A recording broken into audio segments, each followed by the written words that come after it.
Manus flat on the canvas. We are ready to rock and roll. Second round of action. There is a cut on Manus. Yeah. Jesus. Martial arts chat. My man B-Hop got dropped out the ring last night. I need a little judo baby. I need me a little judo baby, and let's do it, Ron. Let's give me up. You see what filming this? You've got a face for radio. I've got a face for radio. That's nice. Martial arts chat. Martial arts chat. Hello, my name's Chris Allen, and this is Martial Arts Chat Podcast. I'm honoured today to be joined by Charlie Leary, coming off a great win at Bellator just over a week ago. Charlie, thanks very much for joining us. No problem, my pleasure, mate. Thanks for having me.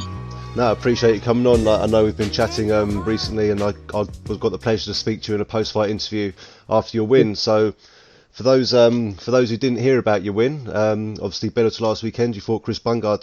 Tell us about the fight, mate. Oh man, it couldn't have gone much better, to be honest. Yeah. He's a tough guy. A lot of respect for Chris, and it seemed everything went to plan. Do you know what I mean? I think I proved a lot of people wrong. Proved how good my grappling and my wrestling stuff is. Obviously, it could have been better. I could have got the finish, but like I say, that guy's tough, man. The last thing he wanted was to be finished, I think, and he proved how tough he was by getting through to the end. Well, yeah, he's no joke. He's got some high level jiu-jitsu, training up in Scottish. I think it's called Scottish Death Squad or Scottish Hit Squad with people like Paul Craig and people like that. So to be able to keep control like you did on top of him, I know obviously you're very confident in your skills, but were you surprised how well you were able to control him on the ground? Yeah, I think I tried a lot in this camp to advance my top game and stuff like that. Now, I keep getting grief from training partners and stuff who say you should fight the way that you train. And in training, I get top. I'm heavy on top. I'm awkward. I'm horrible. And people always say, I don't know why you don't just try and use that more. And I felt like this fight, it seemed to just something clicked into place, and it all went exactly to plan. Do you know what I mean? I made one little mistake in the first round and let him get back up again, which give him the takedown. And like I say, a few fights ago, I may have gone, okay, take the bottom position, try and work a submission or something. And instead, I listened to my corner and made it a scramble, got back up, and then obviously once I got back on top, there wasn't a way I was going to make another mistake and let him get out. So it all went real to plan. And like I said, I just felt like I actually performed the way that I can do, and I do in training and stuff like that. So it was nice. Well, as we know full well with you, Charlie, and we know you never take an easy fight. You're not interested in taking anything like that. And coming off a tough loss, we'll say a tough loss. It was a very close, fight against Paul Redmond. It was that third round really that did it in the end, just from controlling you. I felt, is that he got the win. So what was it like, getting a call to face someone like Chris Bungard as your sort of comeback fight to get back to winning ways, mate? You know what? I actually thrive on that sort of pressure and stuff. I like you said, I like to take the hard fights. I like to be tested, and I want the top guys that I can get.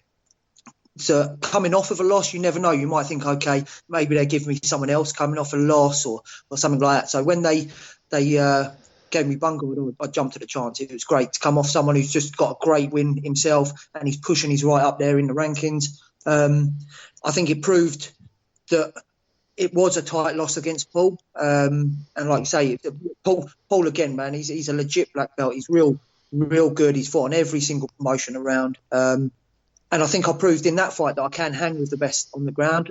It was just that little bit of control that lost me on the point. So it was a good one. Do you feel people sleep on you with your ground game a little bit? Because they see about your stand-up career, like how well you've done in your stand-up. Much, yeah, 100%. I think half the trouble is that I've got away from my ground game too much and relied on my heavy hands and my boxing and stuff like that. I hurt people a lot with my strikes. I mean, it's a strange one because I don't feel like I've got that one punch knockout power. I've never just hit someone like Ngannou does, or like Ngannou last weekend. Yeah. Yeah. Sometimes people hit you, they just go to sleep. I don't feel like I've got that, but when I hit people, it hurts, man, and I can see it in them. They go, I don't want to take another one of them. And I think I've slept a little bit too much on my ground game. I've been working on it the whole time, but I felt like everyone's going to want to take me down and this and that. And I've been working on defending off my back and stuff. And I got away from concentrating on me and going, no, I can hit them. I'll get top position. I'll keep control and stuff like that, which is where I'm at now. And like I say, after that performance, I think I've proved to everyone that I have got the grappling, I have got the ground game to go with the striking. So. Yeah, mate, 100%. You definitely proved that, and said you proved it in your last couple of fights. You're really proving that you are a good ground grappler. A good all-rounder, a very hard fighter to prepare for, as they say. Because really you can control the game wherever you want. So you say you're not really like a KO, a knockout artist as such, but some of the best in the world weren't. But do you feel like you hit hard still? So do you feel even then with the knockout you can hit hard and stay consistent? For 3 to 5 rounds if need be. I think this is one of the biggest things with me. I hit hard. I hit real hard. Like I said, the strange thing happened that just one punch knockout power, you just hit someone and they go to sleep. But I feel like I hit hard enough that it hurts people. They don't really want to know. And I feel like my cardio, I can go all day. So it's not like I hit them in the third round and they go, no, it's all right, I can walk through these ones now. Because some people you find, damn, they hit hard. And then by the end of the first round, they haven't got it anymore. I feel like my cardio and my ability to hit hard stays all 3 rounds. So this is why I think if you look at my record, I get quite a few of my finishes are later on in the fight where I've put the pressure on, and then they start taking too many shots and they just can't handle it anymore. Do you know what I mean? I get the TKO finishes rather than the actual KO finish. But I think that's a big part of my game. Just the cardio and the fact that I can keep going is always a bonus. And what I want to exaggerate to people listening as well is they're hearing you saying, you go to the third and you're happy to go to the third round and finish fights there. You're making people aware. You don't take a lot of damage though, do you, leading up to that third round? It's not as if you walk forward and take plenty of damage just to try and finish. Am I right in saying that? Yeah, this is it. Now, again, another thing that I've been trying to work on and not getting in that brawl. Do you know what I mean? Where I was happily taking fights and just brawling with people earlier on. Because I felt like, okay, I hit harder, I'm gonna win this exchange. Whereas it's a silly way to do things. I've worked a lot on my head movement and stuff like that, landing shots and not being hit. And when it does go to the ground, I've got decent control and I don't take a lot of punishment. Do you know what I mean? I like to try and push the pace where I'm not taking the punishment, but I am working hard. So they're working hard, which means when we stand back up again, or if I get top position, then they're in trouble. That's it. And who do you predominantly do your wrestling training with at all? Because obviously it has come a long way very, very quickly. I know you've always had the skill, but we used to see a lot of your stand-up. So who predominantly have you trained with to get to the level of wrestling you're at now? Is it particular training partners or a coach? All my coaching, I've only ever trained with David Lee as my main coach, as my head coach at Team Crossface. Now, we've been lucky that the last 4 or 5 years or something, we moved into a full-time place in Watford at the NRG gym, and we've got a massive facility there. We've now got the cage, the ring, the matted area. So we're getting a lot more people coming in and join the team, whereas when we was over in South Oxford in Harrow, it was a smaller place. It was harder to find new guys coming in. So now we've got guys who are good at everything coming in. Do you know what I mean? I still stick with just the main team, but training partner wise, I mean, my main training partner leading up from my last few fights was normally Sam Patterson, who's a young up and coming lightweight. He's a big guy, really works. He is 22 now, 23 maybe. Okay. I think he's just turned 23. He's signed to Brave. He's definitely one to watch. Everyone needs to watch out. But he's actually just had meniscus surgery. So for this camp, he was in pushing me hard as a coach, but I couldn't get around him. So everyone stepped up. There was Glenn Acqui, the Muay Thai coach, was getting around him with me. Some of the amateurs, Omar Sargent, Chris O'Byrne. Then I've got obviously people like Martin Hudson, fought on Bellator a couple of times before. Big guy who's really helping me with the wrestling and the control. Reece Stocker, Daniel Thomas, they're all coming in. I mean, everyone in the team, there's too many to mention. I'm sure I'll forget names, but there was guys who, even from the amateurs, that are coming in and just helping push me to make sure I'm improving and stuff like that. So it was a really good camp, and I think it really brought a lot of people together. Not having Sam in there as a sparring partner, everyone else was really putting a lot of effort in, so it was nice. Do you feel like, and also, do you feel like when you've got these younger guys coming? I'm not saying you're old, okay, okay, but I know he's like eight, I'm one of the older guys. Yeah. now, but you know what I mean? You've got these like 21, 22-year-olds who are coming into the sport learning. I've said it a million times before. Coming into the sport learning MMA as a whole, opposed to individual disciplines.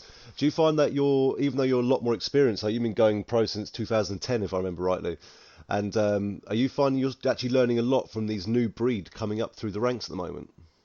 Yeah, it's a funny one. It is a funny one because there's a lot of the youngsters coming through who, like you say, are just coming straight in as mixed martial arts, and it's more the fact that they're like a sponge at that age. They just pick stuff up so quickly. Now, I was quite lucky. I come in from a football background, so I didn't really have anything. I'd done a little bit of boxing, but I didn't really have anything apart from mixed martial arts. So I learned on a whole as they did. Do you know what I mean? Okay. So I didn't just come in as a boxer or as a wrestler or anything like that. But I also feel like it's quite nice because I feel like I'm at the right size where I should be now. Like the weight cuts are getting harder as I get older, but I feel like I've put a little bit more muscle on. I'm at the right size. I mean, if you just compare some of the pictures from when I made my pro debut, I was fighting at welterweight, and I'm much bigger now than I was when I was fighting at welterweight back then. Yeah. I feel like I'm filled out, and I haven't taken the punishment that some of these youngsters would have, because we've got some guys who have been training since they were 16, they're 20 whatever now, and they've been doing it the same amount of time as me. So you go, oh my God, you're only 22, but their body's taken a lot of toll as well. So I feel like that's been a big thing for me.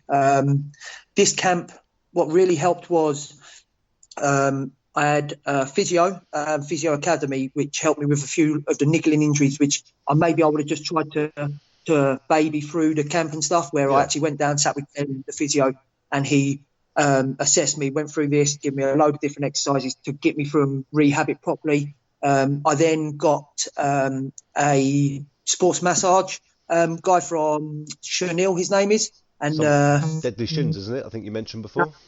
Deadly Shins. Now, that was amazing, the recovery and stuff. And just realigning everything, making sure that I can push and train hard. And then I was going to a place in Watford. If anyone's from Watford or around the Watford area, go to a place called N2 Cryo. And I was going in the cryo tube and getting the compression leggings and stuff for recovery. And it made such a big difference. That's actually something I wanted to talk to you about. I had that written down. Sorry to interrupt you there. Can you talk a little bit about this cryo recovery and how it all works? And because a lot of people, we are seeing it a lot more often now. And how's it benefiting you? And after and pre fights and after fights. You know what? It makes such a big difference. Such a big difference. So I go to this place, and there's two different things. So I get the leg compression, which they're basically big long compression leggings that you put on, which fill with air, blow up around your legs and stuff like that, and push all the toxins and stuff up your legs, get them back into where your vital organs are to get rid of them. So you you get DOMs and stuff and your legs are tired and things like that. You have this, you jump up and you feel great. Do you know what I mean? Does it hurt when you do it at all? No, it's really nice. You put them on. I was nodding off some of the time. really strange. You lay down and it's actually a really good thing. And like I say, you jump up and your legs feel like new. And then we also go in the cryo tube. So you stand in this tube and it gets to, I think it gets just above 100, minus 150, up to minus 170 or something. But you're only in there 3 minutes. But what it does is it tricks your body into thinking it's going to hypothermia. So it sends all the blood and stuff to the vital organs, and then it gets reoxygenated and then sent back out again once you come out of the tube. And, oh, mate, you feel amazing. Honestly, God, without sounding stupid, I know it might sound very stupid because I know we see it in the UFC fitness centres and stuff nowadays. It's all safe. It's none of this dodgy weight cutting to damage your health or anything. It's all healthy and everything, yeah? Mate, I haven't had anything but benefits from all of them things, nothing but benefit from it. Like I say, it got me through the camp. I've had listen, when you're a fighter and you're pushing hard and you're training for a fight, you're going to get niggles. There's always going to be injuries. There's going to be bumps, bruises, and stuff like that. And like I say before, I've tried to baby through them and go around them. You know what I mean? You hurt your ankle, you just go, okay, I won't throw kicks for a bit and stuff like that. I had these injuries, like I say, nothing major, but little knocks and bumps. And them three things were massive, massive help. And they kept me training all the way through hard in that whole camp. So I wouldn't do a camp without them anymore. Did you? I know. I don't know if you don't mind saying now. I know you don't make any excuses, but did you have with any of these still really niggling at you going into the fight, which maybe prevented you from finishing Bungard? Oh, no, not at all, not at all. No. Honestly, God, like I say, going through the camp, I had these little niggles. Come fight time, there wasn't anything, nothing in my mind at all. So it wasn't like, maybe I could have finished with it. Not at all. I felt good. If anything, the weight cut was tough, but I know Bungard had a tough weight cut because we were sitting in the sauna together at 9 o'clock in the morning, trying to get the last bit of weight off before weighing in. We was meant to weigh in any time between 9 and 11.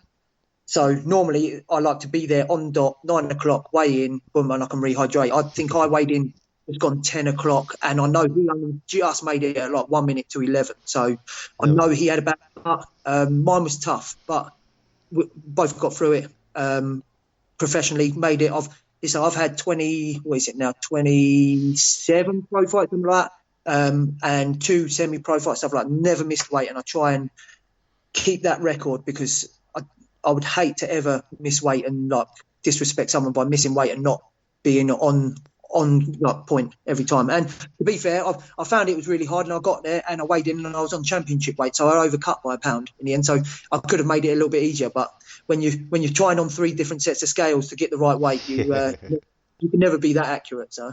And you know, I mean, it just shows that you're actually like, you're a professional. You know, you're here to compete. You know, this is your livelihood. You know, do you do this full time? Am I asking? I am now. Since I signed with Bellator, I've been able to go full time because I was training hard and stuff like that. But I've got and I was working nights at the time, so I was working nights and trying to train and fight at the same time. Then me and my wife had my little one. He just turned 4 now, but when he was there, it was so hard to try and fit fighting, looking after him, and working nights. And then my wife started going back to work. And I got let go from my job, and she decided to go back working full time pretty much, and I'd stay at home and be a full time carer for my son, which worked perfectly because I could then drop him at preschool, go and train, come pick him up from preschool, bring him home, look after him. Excuse me. My wife would come home, give him dinner, and I'd go back training again in the evening. So it's been great, but obviously the money still, you know what it's like in MMA. You don't get paid anything really until you make it to one of the bigger organisations. And now with Bellator, I can actually make a living out of it. Do you know what I mean? I can start going back to work now and class this as a job, not as a hobby. Well, yeah, and also you see, no disrespect to any of the organisations, you know, I like them all equally the same. But you see a lot of fighters moving over to Bellator, like, for example, Gegard Mousasi. He was on a win streak at UFC, okay, like a good win streak, and he came over to Bellator because the money was right. He's admitted himself he's a prize fighter. You know, he goes where the money is. So it just shows that Bellator now is as, if not better, paid than some of the UFC fighters are getting. So what's like your sort? So what are you thinking in your head now going forward? Like you see a lot of people coming to Bellator. Are you still wanting to make it to the stage of UFC, or are you happy just to keep progressing in Bellator and get that title there? And I'm more than happy with Bellator by mile. You know what I mean? That's obviously when you first start watching it. When I first started watching, or wherever it was all just UFC. It's got to be UFC. You've got to make it to America with the UFC. Yeah. But like I say, Bellator's just proven that you don't need to make it to the UFC to be one of the best in the world. Masasi's an absolute animal. Just look at his record. He's been a champion everywhere he's gone and stuff like that. And he knows his worth. And Bellator know his worth. So obviously the UFC didn't feel like he was worth that, but I think he's proven time and time again what he's worth. Bellator really, really look after us. Everyone in the company is amazing. Do you know what I mean? Everyone all the way down to the photographer, Lucas Noonan. He makes us feel so welcome, and he goes the extra mile, and everyone's there to help. I can't thank Jude enough, Jude Samuel. He's, you know, it's a strange one. He was actually the matchmaker for Bama when I made my pro debut on Bama. So he matchmade my first pro fight, and I hope I'm going to be with Bellator, and he's going to be the matchmaker for my last one. So it'll be nice. Well, and you got David Green as well with you. You know, he's a big part of Bellator. He was a big part of Bama as well. Am I right in saying that? I should know that.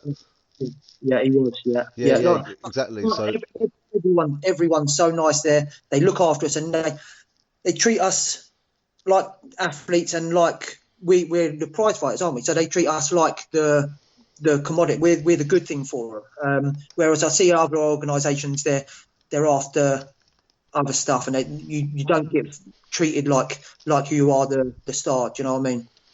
No, I appreciate that, and Bellator really fantastic organisation, and from what I've seen as well from my side of it, when they bring us to the press media room to see us, they actually really look after us well. I can see how they escort you all through. They make sure you're not kept for too long. So all down to the level of down to when you guys talk to us, you can really see the professionalism of Bellator, and myself personally have been very impressed by it all, as well as from what I've been able to see. So, I can really reflect what you're saying, mate. Do you know what I mean? So. Sorry. That's it. That's how I feel. No, that's like I say, all the way through. Like the cut men, the referees, they're all the same ones that do all the UFC. They do all the big ones. Like Jason Fielding, the guy who wraps my hands. I always try and make sure I ask for him because he's such a nice guy and he does an amazing job. But everyone there, all of them, all the cut men, all the referees, everyone who works on Bellator, they're amazing. So I can't thank them enough. Exactly, yeah. They've got some of the top referees in the world. They're refereeing some of the top fights. Even the top fights in the prelims. I was at Cage Warriors last weekend. You got some of the best referees in the world there, so you can show the UK scene's really coming forward. And you're right. You don't have to go to the US nowadays. Look at the European tour Bellator are putting on, though. For example, if you don't mind me asking you, I don't know if you have to say anything, but Bellator's obviously returning, to London later this year. As well, Yeah. is that something you're interested in? I think it's Birmingham. Is that something you're interested in? You know what? To be honest, that's the first I've heard where they're going. I know they've got a show obviously in Dublin. I might be wrong. I might be mixed up with something there, by the way. But yeah, I know they've got Dublin in September and then Milan in October. They're the ones that are released, and I know as much as you do on anything else, I think, or probably less than you do on anything else. You're right. You're right. I'm thinking of Cage Warriors. Sorry, mate. Apologies. I'm thinking of the wrong organisation. Yeah, you're right. Dublin in September. That's what I'm thinking of. Is that something you'd be interested in at all?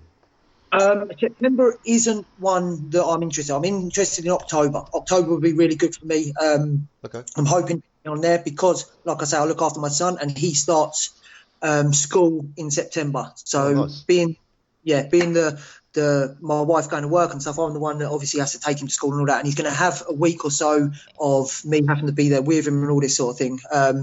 So I don't want to be either concentrating on a fight or anything like that, or trying to cut weight for a fight and be dad and have to take him back and forward from school and things. So September's off the cards for me, I think, but I'm hoping to jump on the October one. I'd really like to get at least one more fight in this year.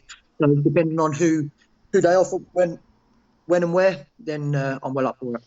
And it's nice to hear from you, hear from a lot of fighters, say it's not a battle at home, but you know what I mean? You've got a full-time job at home, as well as when you're fighting in the cage. I say a lot of people, I guess fighting in the cage is probably the easy bit sometimes for you, having a 4-year-old. Yes, you know what, the fight is normally the easy part. That is normally the easy part. Like you say, running around chasing after a 4-year-old's not easy. But I have got a great family, got great friends, and my wife does so much for me. So I can't complain. I love my life. It's normally the weight cut that's the hardest part. Once that's over, everything else falls into place. It's all right. No, that's it. So going back, what I'll do is I'll wind back a bit to your Bellator. When you fought after Bellator 200, you had 2 fights left in your contract. Please correct me if I'm wrong. No, that was it. So I fought on Bellator 200 was a 1-fight deal I had. Okay, yep. And then I got a contract after Bellator 200, so I had a 4-fight deal after Bellator 200. Okay. So I've got 2 fights left on my contract. And is that obviously when we see you win those fights, are you something you want to be extending with Bellator? 100% you want to stick with that organisation?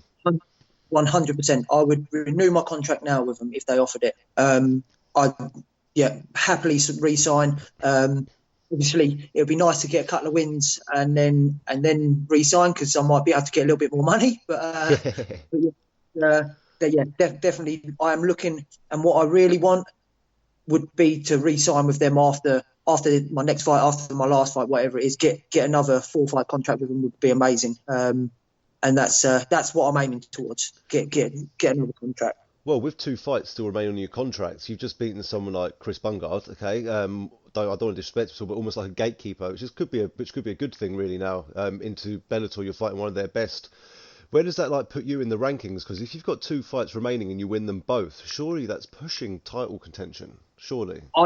This is what I'm looking for. I really want a top. I'd love to be on a main card. I really want to be on a main card, especially if they come to London or somewhere in England again in October. I'd really love to be on a main card, prove that I've got the ability to put on some decent fights in front of the TV as well. Get on the main card, get a good win, and then, like you say, the one fight left, I've got to be pushing up there. After beating Chris, I feel like I've got to get a top contender at the moment next. And so I'm willing to fight anyone in that division, anyone who's going to put me up there in the top.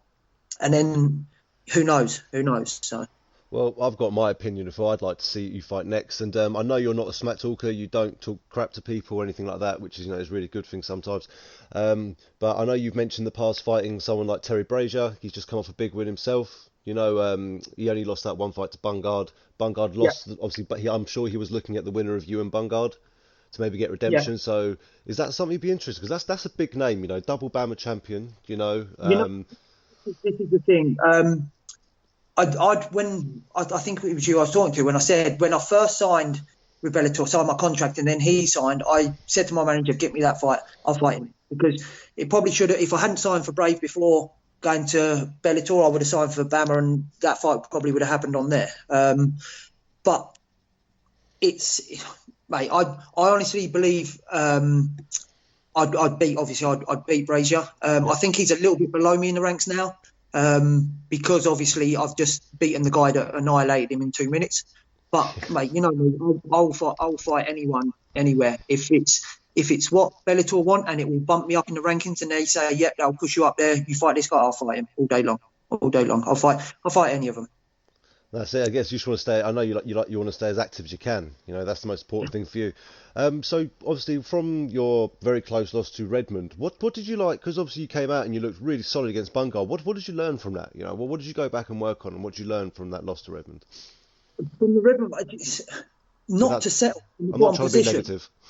No, mate. The Redmond fight really drove it home to me. I think.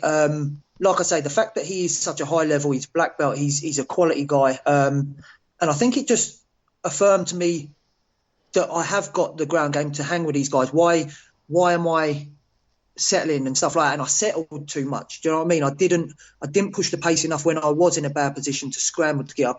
When he took my back in that last round, I settled too much and just didn't take damage. Do you know what I mean? Yeah, I didn't feel like I was ever close to getting finished. But I should have pushed. I should have risked a little bit more to get the reward of getting top earlier and stuff like that. And I think and like I say, my coach and my cornermen have been trying to drill that into me for a long, long time. Don't settle. Make sure you're not settling in that bottom position where you're losing a fight. Don't settle against the cage. Don't settle on your back and things like that. And I think I come away from that fight thinking to myself, if I just pushed that a little bit more, because I come out there and it wasn't like I was gassing. I was like, I couldn't move. I was so tired. No, not badly hurt, nothing like that. Exactly. I just felt like I just settled a little bit too much. Okay, I'm not taking damage. I'm not. And I didn't push hard enough. And I think that's what has really hit home and made me realise, okay, that's what I've got to work on. I feel like I've got the ability, whether it's stand up, on the ground, top position, bottom position, wherever it is, I've got the ability to beat all these guys. I think it was just a little bit of self-belief in that ground game. And I feel like I got that from the Redmond loss. So, I mean, it felt to me like I proved it in the Bungard fight, and hopefully that will set the tone for things to go on. So. Yeah, but I don't think you should be too hard on yourself. So you had a little bit of a break, didn't you, between 200 and that fight? So yes, obviously you've been out for a little while. Do you mind me asking why? Maybe took a bit of time out? To be honest, it wasn't anything in particular. I was trying to get a fight before Christmas, and we were talking about different shows and what was coming up and what one I could get on, and they were trying to get me on shows. Then I think there was one that was booked, so we were talking to Jude and stuff and trying to get me over to America even just to try and get a fight in. But it all felt a little bit rushed. Do you know what I mean? It was, can we, can't we, shall we try and do this? That one's a little bit too soon. So in the end, we just settled with, okay, take the time over Christmas. It's my birthday in December as well. Then we got Christmas and all that sort of thing. So we said, all right, take the time to try and improve and push rather than take something stupid last minute. or two rushed, and go from there. So it wasn't anything in particular. It wasn't like I had an injury or anything like that. Okay. It was keeping me. It was just one of them things. Sometimes the stars don't align and the dates don't line up, and that was it. So. No, anyway, well, it's good to have you back anyway. It's nice to see you're keeping nice and active again. No, which is always really good. So what I find really interesting about like in your career, you've had a 10-year career and you can almost write a book about it. You fought in a few different countries, haven't you, and things like that. So first of all, tell us about like the different organisations. And you went to Abu Dhabi, I think, was one. Can you talk to us a bit about your experience going over to Abu Dhabi, fighting over there? So I signed with Brave Combat Federation, who again are a great organisation. Really, really doing some good things. I really enjoyed fighting for them, so I haven't got a bad word to say about them. And they took me over to Abu Dhabi, my first fight. I fought in Bahrain in my second fight, and then I went to Jordan and fought in Jordan as well on my third fight for them. The thing is with there, it was I come away with 2 losses and 1 win out of them 3 fights. But if you actually look at it, I lost to Ottoman Zaytar, who then went on and won the title in his next fight, and who's actually just signed with the UFC. Then I beat Daniel Scatizzi, who fights for Bellator, who's one of the SBG lot, which was a good win. And then I fought Selwadi, who then got the title shot and won the title after that. And I fought him, who's a Jordanian, in Jordan. So there was about 5,000 people screaming his name and About 20 and no few.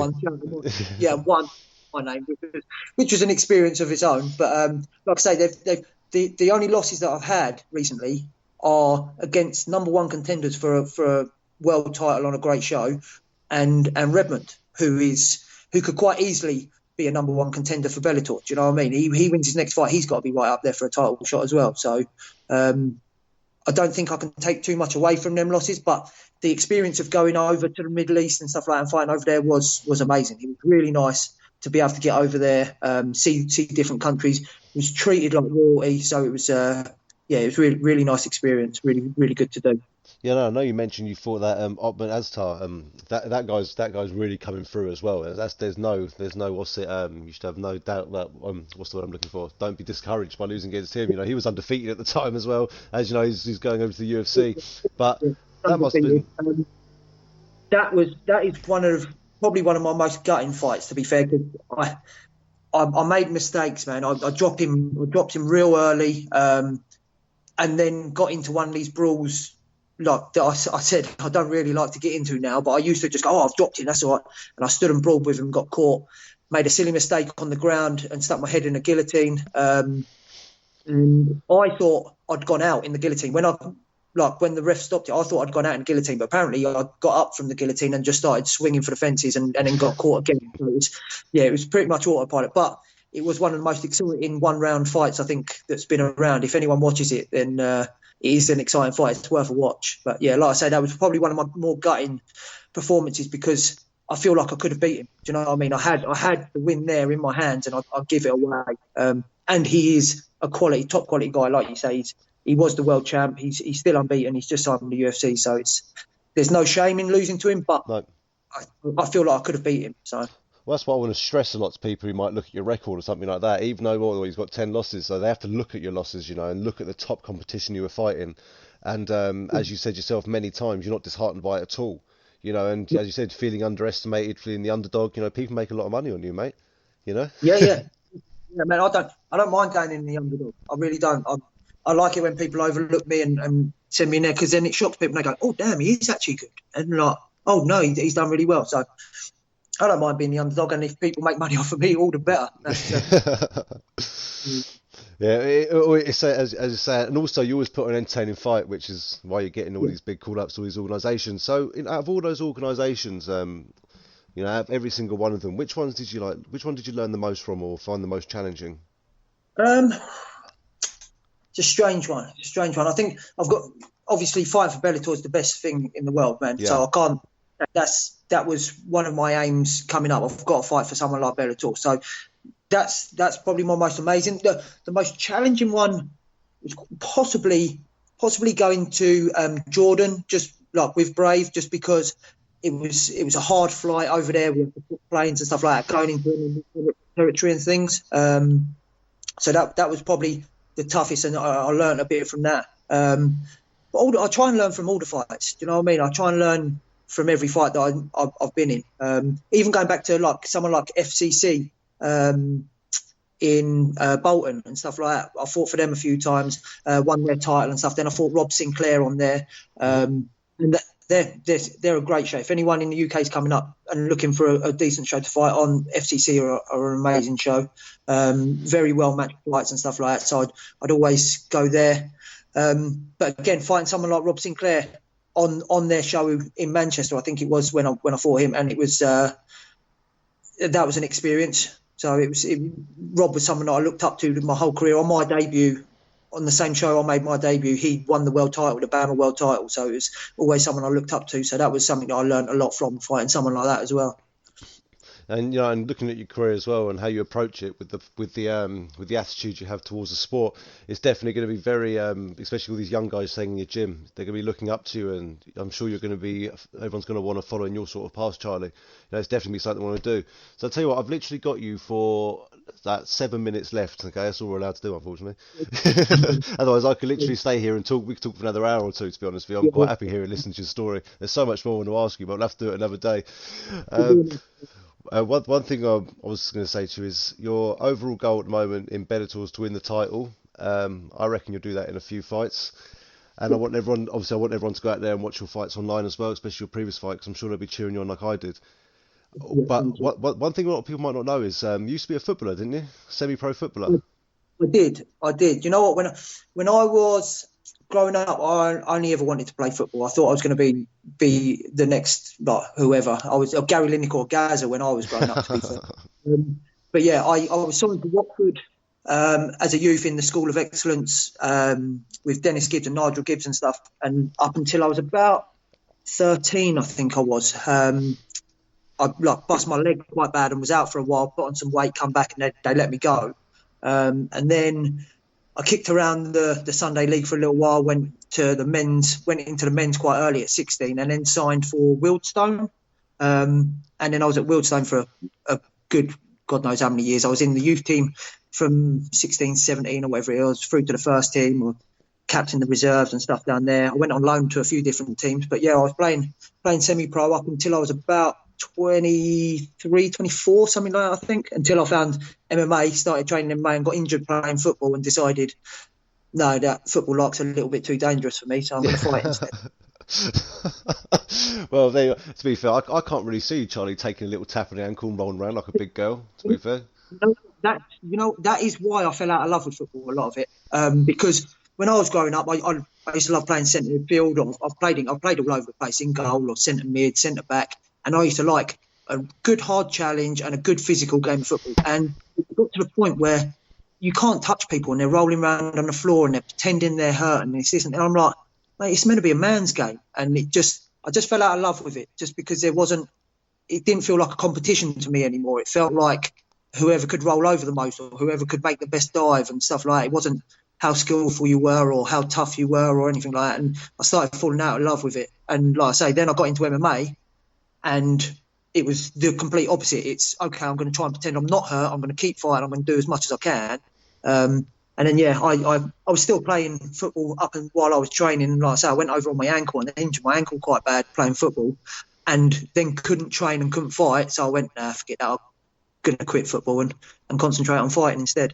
Well, I'm glad you took from football rolling on the floor to rolling on the floor doing BJJ. That's a lot more interesting. I'd imagine seeing that on the football field. Imagine seeing like blooming Messi put blooming someone like that in triangle after a game. That'd be interesting.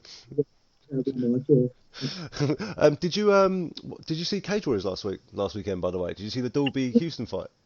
You know what? I haven't seen the fight. I've obviously seen everything that goes on with it. I was out. So how unique is that sort of finish? I've never seen that before. No, neither have I. When I first heard about it, someone had made a mistake and said, oh, yeah, they'd stopped it due to too much damage or something. I was like, that's a bit strange. I don't know what's gone on there. And then obviously watch it back and see Mark Goddard's explanations and how it went and stuff like that. And, yeah, it's a first for me. I've never heard of anything like that. But I think Goddard made the right decision. I think it had to be done. They couldn't stand up. It was going to result in something happening that wouldn't normally happen. Do you know what I mean? So I think it was the right result, and hopefully they get signed to UFC and do the rematch on UFC Copenhagen or whatever it is that they're looking for. Because when you go out there and put it all on the line like that for everyone and don't get the result, it would be nice for them to get something out of it. So. Well, yeah. So I don't know if you saw on my Facebook, I've got the post-fight interview. We just got them both in front of us, and that, you know, all in good spirits, mate. It was quite nice, and they're up for it. And the Graham Boylan, the owner of Cage Warriors, is happy for them to go over there as well for the fight, because I know they're affiliated with UFC Fight Pass and stuff like that. So yeah, that's definitely one we want to see go back again. So Charlie, sorry, I've given a shout out to Modestus, light heavyweight, who just won. I've trained with him a few times. He's been down to our place. What a lovely guy, what a lovely family, and I'm super pleased for him. I think he proved a lot of people wrong in that, and I'm really pleased for him. No, I agree, and actually, I'm not going to lie to you, Charlie. In literally about an hour, at 5:30 this evening, I'm interviewing him like I am right you. So I'll definitely pass on that message for you if you want. Yeah, no, really pleased for him. No, and I had a good chat with him. You know, I stood next to him, and I'm 6'4", and the geezer's legs are like the size of my waist. You know. Yeah. When we were training with him, he was cutting down to middleweight, and I think you could tell it was taking a little bit too much out of him. And he's still growing. He's still quite a young lad, so he's filling out now, and he's going to be a force. I think that guy, he's going to be a force. So. Well, I'll tell you what, going on from you shouting someone out, I'll give you the opportunity now, mate. Give a shout out to any sponsors, training partners, you know, your gym, anything like that, mate. You know, just give a shout out now, buddy. Okay, so obviously I've mentioned N2 Cryo in Watford, massive help. Deadly Chins on Instagram, Chanel, massive shout. Glenn at Physio Academy in Hemel, and then obviously all of Team Crossface, Dave, Danny, Reese, Sam, OB, Glenn, Omar, Martin Hudson. God, there's so many at the team. I apologise if I miss any of you. And then sponsors, there's Whiskey Wolf. I couldn't do it without him. He does so much for me, does all my printing, does all my banners, does all my designs, everything. He actually collaborated and made them shorts for me that I wore in the fight. So yeah, him, Sweet Sweat UK. Again, I don't think I would have made weight without them. They massive help.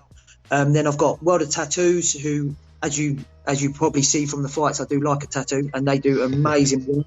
And then there's Capital Home Solutions, DKE Electrical, XL Plumbing, and Phenom Boxing or Phenom MMA. I apologise if I've forgotten anyone, but every single one of them put so much in and helps out so much. They don't realise how much I appreciate it. So thank you to everyone, and thank you obviously friends, family. Oh, Steve Muscat, who I do boxing with.